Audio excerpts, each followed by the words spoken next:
So while I'm trying to avoid getting sucked under in all these robes, they got several things that I'm really interested in doing while I'm here. The particular one is the Star Trek one, the Dungeons & Dragons one, the Wizarding World one, obviously, and the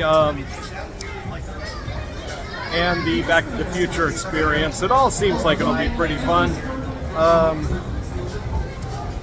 They also have One Piece here and Super Nintendo. As I've said multiple times, Super Nintendo, I don't have the nostalgia with that a lot of other people have. While Nintendo was big, I was strictly an arcade gamer, and I didn't really get into console gaming again. I go back to the old Atari days.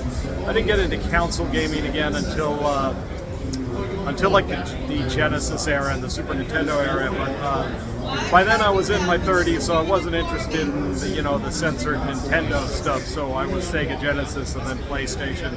Since then, I've had kind of a brand loyalty with PlayStation. I'm a Star Trek friend.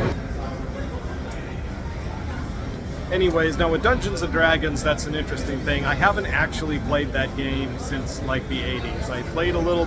I played the original Advanced Dungeons & Dragons. After the group I used to play with kind of broke up, I tried getting in with other groups and didn't have a very good experience.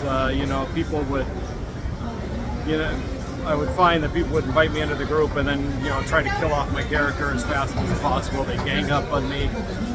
When second edition came around, with its second edition was effectively TSR trying to cave into the Satanic Panic crowd, so it was a very sanitized Dungeons & Dragons.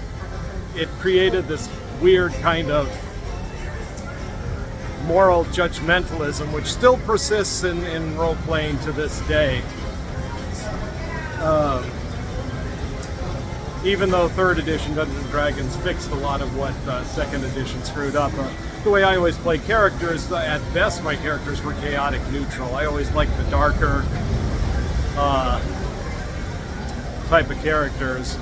So I haven't played since like the 80s or the 90s, but I am always very interested in the creatures and the lore and the settings and stuff. So I have a ton of Dungeons & Dragons and other books from RPGs, and I don't play it.